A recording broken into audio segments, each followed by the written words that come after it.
Hello guys, welcome back. पिछले video में मैंने आपको बताया था कि प्राइस एक्शन बिना वॉल्यूम के अगर आप करोगे एनालाइज तो आपका एनालिसिस गलत होता रहेगा, क्योंकि आपको जेन्युइन और फॉल्स ब्रेकआउट में कभी डिफरेंस नहीं मालूम चलेगा।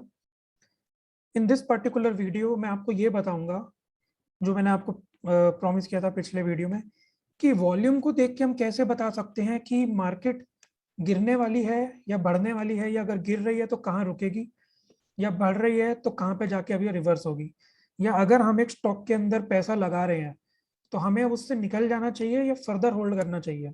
कुछ इस टाइप की चीजें अब मैं इस वीडियो में डिसाइड आपके लिए लेकर आया हूँ। तो ये विप्रो का चार्ट है, 1 डे पे मैंने रखा है ताकि आपके लिए इजी हो जाए, क्योंकि जितने छोटे टाइम फ्रेम पे आप जाओगे ना, प्राइस उतना अप एंड डाउन आपको मिलेगा। तो बड़े टाइम फ्रेम पे एनालाइज पहले करो, आपको ज्यादा कंसेप्ट की ग्रिप बनेगी, and then you can go to smaller time frame. तो ये विप्रो का चार्ट है, एक बार इसको जूम आउट करके दिखा रहा हूँ। ये एक लॉन्ग टर्म के अंदर विप्रो ने बहुत अच्छा पैसा बना के दिया है, और ये बात सबको पता है। बट अभी विप्रो प्राइस चल रहा है 620 रुपए के अप्रोक्सीमेट।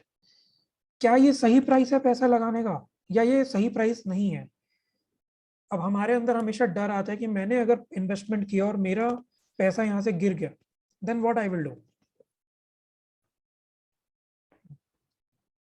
ठीक है, तो मैं थोड़ा पीछे जाता हूँ कि अगर हम यहाँ की जगह, फॉर एग्जाम्पल विप्रो के अंदर ये कोविड का टाइम है, यहाँ पे बहुत लोगों ने पैसा खोया। ओनली द स्मार्ट पीपल, जिनको ये मालूम था कि गिरे हुए प्राइस में खरीदने से डेफिनेटली लॉन्ग टर्म में एडवांटेज होगा, उन्होंने लिया। बट द मेन प्रॉब्लम, उन्होंने प्रॉफिट बुक कहाँ कर लिया होगा? Let us try and understand. तो pre covid Wipro was running around 247 rupees. ठीक है, 247 रुपीज, एंड ये गिर के आ गया था 162 रुपीज के अप्रोक्सीमेटली, इसका लो है। अब जिसने पिछला वीडियो देखा है वो डेफिनेटली समझ चुका है कि जेन्युइन ब्रेकआउट हमें कहाँ मिला है। तो वो वॉल्यूम के साथ, ये वाली वॉल्यूम की कैंडल भी है, तो ये अब आपको समझ में आ रहा है। तो अगर मैं यहाँ पे फटाफट अपना रेक्टेंगल ड्रॉ करने की कोशिश करते हैं तो वो कुछ इस तरीके से आ जाएगा। करेक्ट। तो यहाँ पे ये प्राइस ने पहली कैंडल ब्रेकआउट की दी, एंड इस ब्रेकआउट के नीचे जो वॉल्यूम हमें मिली, ये वाली, this is the biggest candle in terms of volume in last 1.5 2 years। Correct, कहीं पर भी इतनी बड़ी वॉल्यूम कैंडल नहीं थी। तो इससे क्लियर ब्रेकआउट का सिग्नल विप्रो आपको नहीं दे सकता था खरीदने के लिए। Now the problem comes in this point. कुछ लोग हो सकता है इस रेंज में खरीद लिए होंगे, वेल एंड गुड। 170, 180, 190, जो विप्रो को फंडामेंटली समझते हैं, अज्यूमिंग कि भाई विप्रो अच्छी कंपनी है और वो अच्छा पैसा देगी। जब हमारा प्राइस इस कैंडल पे आया होगा, जिसको मैं ब्रेकआउट कैंडल बोल रहा हूँ बेसिकली, इस कैंडल पे आया होगा ब्रेकआउट पे, तो the price on this candle is running around 262, 262, और प्री कोविड हमारा प्राइस था लगभग 250 रुपए। तो ऑलरेडी प्री कोविड वाला लेवल को भी क्रॉस कर गया Wipro in one single candle है। एंड मैक्सिमम पीपल जिन्होंने 160, 170, 180 या 200 के अराउंड खरीदा होगा, वो इस पर्टिकुलर स्टॉक में 30 to 40% का गेन आंखों के सामने अपनी स्क्रीन पे देख रहे होंगे। तो बहुत अच्छा एक टेम्पटेशन आता है कि लेटेस्ट बुक प्रॉफिट। स्टॉक ने अपने प्रीवियस हाई, कई लोग बोलते हैं ना कि स्टॉक अगर गिर जाए तो प्रीवियस जो हाई बनता है वहां पे उसका टारगेट आप लोग बुक करके निकाल लो। तो अगर मैं यहाँ पर इस तरीके से एक जोन ड्रॉ करूं, so this is the previous 52 week high, और इस रेक्टेंगल के अंदर, जैसे मैंने आपको प्रीवियस वीडियोस में सपोर्ट एंड रेजिस्टेंस भी बताया था, जेन्युइनली एक resistance point for some time यहाँ पे बनता है, क्योंकि यहाँ पे मल्टीपल कैंडल्स का अप या मल्टीपल कैंडल्स का हाई समझ लो, 2 बार यहाँ पे इस रीजन में बना, और ये कैंडल अब यहाँ आ गई। तो लॉजिकली लोग बोलेंगे कि भाई यहाँ पे हमारा टारगेट कंप्लीट हो गया, अब ये अपने प्रीवियस रेजिस्टेंस जोन पे आ चुका है। पर मैंने इस पर्टिकुलर एनालिसिस में इस कैंडल को ब्रेकआउट कैंडल बोला है। तो should I take a new position for buying? लेना चाहिए या नहीं लेना चाहिए, that becomes a big question. ये डाउट को कैसे सॉल्व करें? इसका बहुत सिंपल सा लॉजिक है। इस पर्टिकुलर वॉल्यूम कैंडल का वॉल्यूम 130 मिलियन, ठीक है, I think 130 crore if I am correct, और maybe 13 crore, whatever it is, basically 130 million quantity single day में कोई परचेज करके गया। क्या ये रिटेलर्स ने किया था? क्या ये आपने मैंने मिलकर किया था? This was done by FII-DII। अगर FII-DII 262 के लेवल पे प्राइस को क्लोज कर रहे हैं और क्वांटिटी लेके जा रहे हैं 130 million in one day, can you just multiply 262 into 130, या जो भी इस कैंडल का एवरेज प्राइस रहा होगा। जस्ट इमेजिन करो कितने अरबों खरबों रुपए उन्होंने एक दिन में एक कैंडल में एक एक सिंगल स्टॉक में इतना पैसा इन्वेस्ट किया।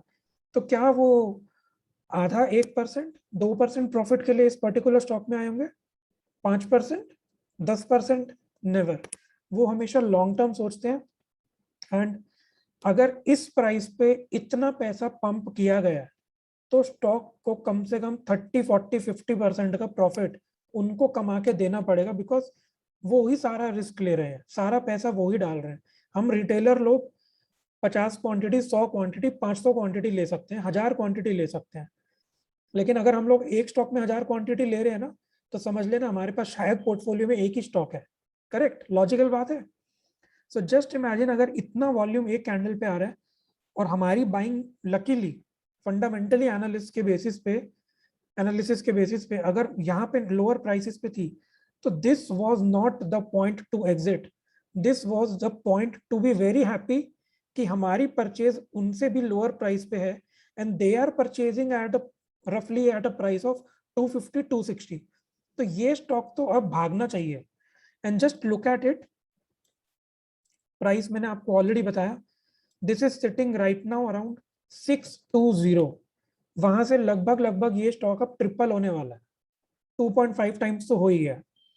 सो that is how mixing the volume with your price action will give you the best results. अगर आप इन्वेस्टमेंट करते हो, SIP करते हो, और आपके पास SIP में निफ्टी 50 के डेफिनेटली हर म्यूचुअल फंड में स्टॉक्स होते हैं, और आपको म्यूचुअल फंड के अंदर से पैसा विड्रॉ करने का टेम्पटेशन आ रहा है बिकॉज आपको उसमें कुछ प्रॉफिट दिख रहा है 10, 20, 30, 40, 50%। तो यू कैन एनालाइज निफ्टी 50 के 50 स्टॉक्स इस तरीके से, and you can find out कितने स्टॉक्स में फ्रेश वॉल्यूम, फ्रेश पैसा पंप किया जा रहा है, इन्वेस्ट किया जा रहा है। अगर नया पैसा मार्केट में आ रहा है तो म्यूचुअल फंड से उस समय एग्जिट करना बेवकूफी है, बिकॉज मार्केट तो नया रैली के लिए, जंप करने के लिए कोशिश हो रहा है, नया रैली के लिए वो प्रिपेयर कर रहा है, और आप रैली से पहले छोटा प्रॉफिट देख के एग्जिट कर रहे हो। नाउ जस्ट इमेजिन अगर किसी ने 180 रख के 250 पे या 260 पे एग्जिट कर लिया, उसने जेन्युइनली कुछ पैसा कमाया। लेकिन ये चीज हुई हमारी जुलाई में, एंड जुलाई से सिर्फ दिसंबर, यानी कि और 5 महीने आगे आते आते हमें दिसंबर के अराउंड का प्राइस शो हो रहा है रफली 360, another 100 rupees, which is another 33% return और may be 40% return on our investment सिर्फ 5 महीने में। और डोंट यू थिंक इतना रैली हमने स्किप किया? And this is a typical retailer problem कि प्रॉफिट जल्दी बुक करते हैं और लॉस लेके पोर्टफोलियो में बैठे रहते हैं, एंड देन दे से हमारा पैसा स्टॉक मार्केट में फंसा हुआ। द ओनली रीजन इज थोड़ा सा हार्डवर्क अगर हम इसमें प्राइस एक्शन में वॉल्यूम के साथ कर लेते तो ये पूरी क्लैरिटी हमें हो जाती। Now let us see further. मान लिया कि for some reason we sustain this zone और हमारा प्राइस बढ़ के अब आ चुका है 311, 310, लेट अस से round figure 300। Should I book profits now, या मुझे अभी भी स्टॉक को होल्ड करना चाहिए? How do I know this thing?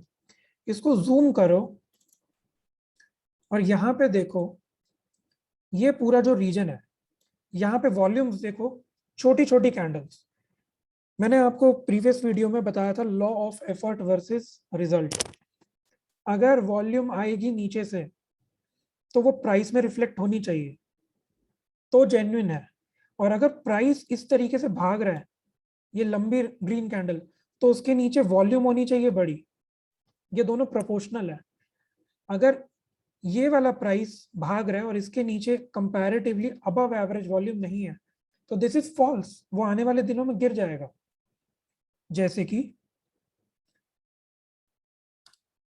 मैं एक बार इस चार्ट को थोड़ा क्लीन करता हूं।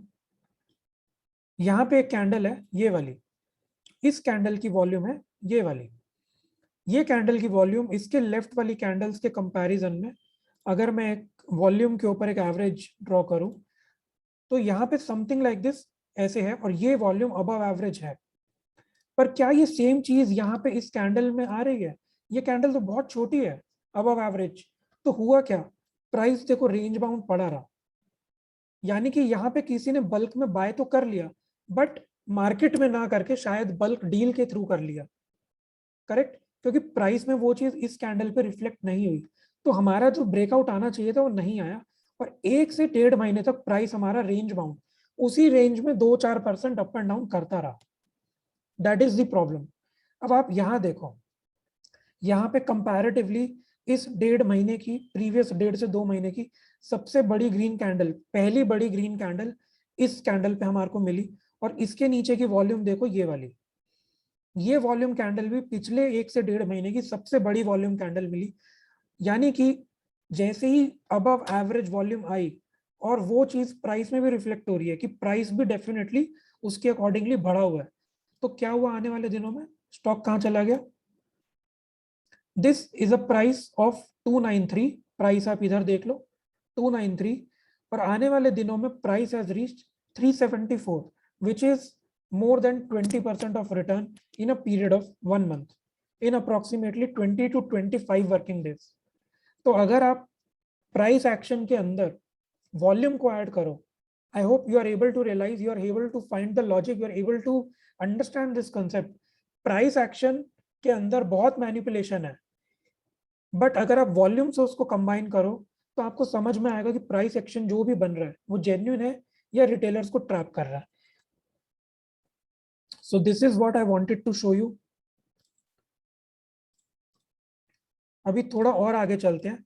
मैंने इसको भी सरवाइव कर लिया, मैंने इस फेज को भी सरवाइव कर लिया, और मैं अगर अब यहाँ पे बैठा हूं, if I have reached this particular point,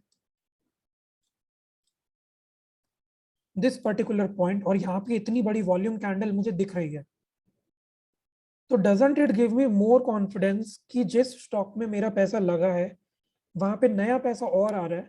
that means somebody must have got some news. Again इस कैंडल पे आप वॉल्यूम देखो, 107 मिलियन। अगर कोई एक दिन में 107 मिलियन पैसा इस पर्टिकुलर स्टॉक में डाल रहा है, तो doesn't it give you much more confidence कि यार मुझे ये स्टॉक होल्ड करना चाहिए? यहाँ तो लोग और पैसा डाल रहे हैं, उन्होंने अपना रिसर्च किया होगा ना। 107 मिलियन, हमारा इन्वेस्टमेंट कितना होगा एक स्टॉक में? 50,000, 1 लाख, 2 लाख, 5 लाख, 10 लाख। वो 107 मिलियन डाल के बैठा है, उसका रिसर्च और हमारा रिसर्च में कितना फर्क होगा, just imagine. Definitely immediate breakout सिर्फ 2 ही कैंडल पे दिखा, and price got into a consolidation zone for 2 months, that is acceptable. But आगे क्या हुआ, यहाँ पे ये वाली कैंडल बनी विद अनदर बिग वॉल्यूम, और इस रेंज को मार्केट ने तोड़ दिया। ये जो रेंज बनी थी, इस रेंज को मार्केट ने तोड़ दिया, एंड जैसे ही तोड़ा तो 1.5 महीना 2 महीना होल्ड करने के बाद, फ्रॉम अ पॉइंट जहां हम अगर यहाँ पे बाइंग अज्यूम कर रहे हैं इस बड़ी वॉल्यूम पे, द प्राइस इज 359, और यहाँ से हमारा ब्रेकआउट आया on 385, and price reached here, यहाँ पे प्राइस आ रहा है 459। That is another 20% return in a period of 20 working days. तो 20% रिटर्न के लिए 1.5 महीना होल्ड करना is very much logical. Mutual funds में अगर हमें एनुअल CAGR 20% मिले, that is above market returns, correct. हमारा इंडियन मार्केट का एवरेज CAGR अगर लॉन्ग टर्म होल्डिंग पे हमें 14% मिनिमम मिल रहा है, that means we have beaten everything Indian stock market में। तो अगर आप थोड़ा सा प्राइस एक्शन में वॉल्यूम को ऐड करो, तो this is what you can do. आपको डेली थोड़ी खरीद के रखना है, यू नो कि इस पॉइंट पे नया पैसा आया है। आप अगर यहाँ पे पैसे को अपना इन्वेस्ट करो, 1.5 महीना definitely no returns, probably minor loss में हमारा इन्वेस्टमेंट चल रहा है। लेकिन जिसने 107 मिलियन डाला है, बस इतना ही हो रहा है कि इस फेज में वो शायद से थोड़ा थोड़ा पैसा और लगा रहा है, and then one day again a fresh volume 44.9 million comes, and उसके बाद 20 दिन के अंदर we get 20% return. Now what I am trying to say is कि अगर हम यहाँ पे नीचे से परचेज करके बैठे हुए हैं फ्रॉम द लेवल ऑफ 160 180, और एवरी 2-3 मंथ्स हमें दिखता है कि नया नया पैसा हमारे स्टॉक्स में आ रहा है, तो why do we need to book profits? आपके अगर 50,000 1 लाख की इन्वेस्टमेंट कुछ महीनों के पीरियड में इस तरीके से ग्रो हो रही है, so why do you need to exit? और ये देखो, मैं जूम आउट करके ही रख रहा हूँ चार्ट्स को, every few months, rather I would say every 3 months, ये एक बड़ा ब्रेकआउट आ रहा है। Just look at the volumes, just look at the volumes, एक बड़ा ब्रेकआउट आ रहा है। और स्टॉक क्या कर रहा है? ऊपर जाता है, थोड़ा रेंज बाउंड होता है, ऊपर जाता है, थोड़ा सा रेंज बाउंड होता है, अगेन ऊपर जाता है, थोड़ा रेंज बाउंड होता है, अगेन ऊपर जाता है। That is what has been happening in this particular stock. Again range bound होता है, अगेन ऊपर जाता है, अगेन यहाँ पे रेंज बाउंड हो जाएगा। I show you some other stocks, सारे स्टॉक्स में यही होता है। एटलीस्ट निफ्टी 50 का तो एनालाइज करना स्टॉक्स ना बहुत बच्चों का काम है। जस्ट वॉल्यूम को ऐड कर दो अपने प्राइस एक्शन में, और हर एक स्टॉक में यही होता है। वॉल्यूम आएगा, प्राइस को ऊपर लेके जाएगा। इस एरिया में कंजिक्यूटिवली बाइंग हुई है, और देखो ये प्राइस यहाँ से ऊपर आया है, छोटा सा range bound, again up, range bound, very big up. मैंने पिछले वीडियो में बोला था जितना बड़ा फ्लैग उतना बड़ा आपका ब्रेकआउट। तो यहाँ छोटा फ्लैग, छोटा ब्रेकआउट, उससे बड़ा फ्लैग, उससे बड़ा ब्रेकआउट, उससे बड़ा फ्लैग, इतना बड़ा breakout. Now it is again in a consolidation zone. थोड़ा सा स्टॉक अभी नीचे आ रहा है। What I am trying to say कि ये जब भी ब्रेकआउट आ रहा होता है ना, जस्ट लुक, ये वॉल्यूम आपको सब बताती है पहले से। यहाँ पर भी ब्रेकआउट जा रहा है ना ऊपर की तरफ, ये देखो 4 बड़ी बड़ी कैंडल वॉल्यूम की बनी हुई है। ये यहाँ पर भी इसने अपसाइड शुरू करी थी, यहाँ पे वॉल्यूम थी। बट जस्ट इमेजिन कि मैं इस चार्ट से वॉल्यूम हटा दूं, अब आप क्या बोलोगे? कौन सा ब्रेकआउट जेन्युइन होगा? क्या जब मार्केट ऐसे थी, ऐसे थी, क्या आपको कॉन्फिडेंस था कि आप स्टॉक को बाय कर लो? हो ही नहीं सकता ना, क्योंकि कोई भी क्लियर पैटर्न नहीं है। रेक्टेंगल, ट्राइंगल, कुछ क्लियरली नहीं बन रहा है यहाँ पे। लेकिन वॉल्यूम ऐड करते ही सब बनने लगता है, दिमाग को सब कुछ दिखने लगता है कि वॉल्यूम के साथ मिक्स कर दो, how powerful it becomes.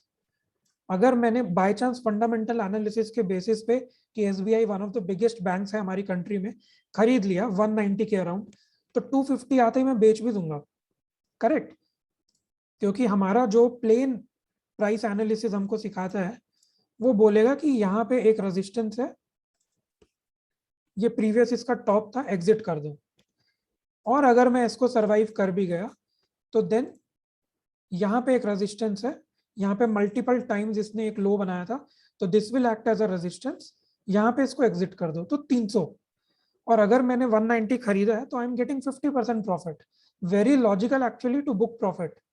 But अगर आप इसके अंदर वॉल्यूम ऐड करो तो you don't need to book profits, you can maybe book partial profits कि आपका पैसा रोटेशन में रहे, but you don't need to exit completely.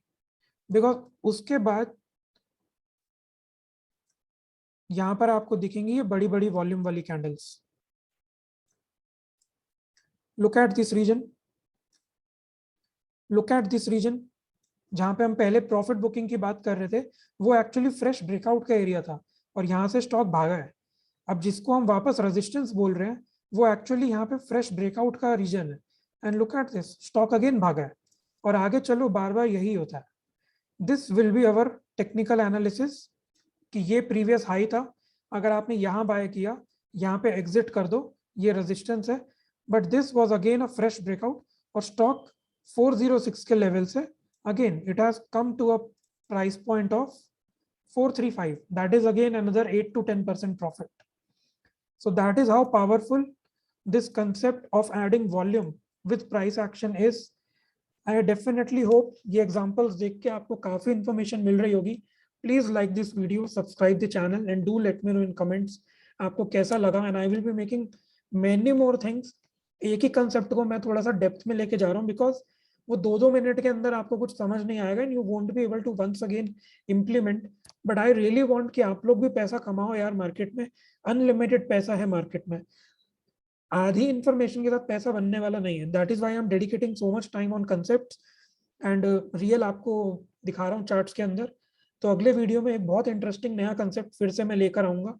कि वॉल्यूम को देखकर प्राइस के साथ ऐड करने से एक और नई चीज चार्ट्स में देख के हमको कैसे पता लगती है.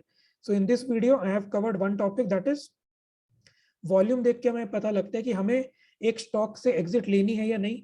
और इसी तरीके से निफ्टी 50 के स्टॉक्स को चेक करते रहने से यू कैन एक्चुअली डिसाइड कि अगर आपका कोई पोर्टफोलियो है, अगर आपके म्यूचुअल फंड इन्वेस्टमेंट्स हैं, तो आपको म्यूचुअल फंड्स के अंदर प्रॉफिट बुकिंग करनी शुरू करनी चाहिए या प्रॉफिट बुकिंग नहीं कंटिन्यू मतलब प्रॉफिट बुकिंग नहीं करनी चाहिए.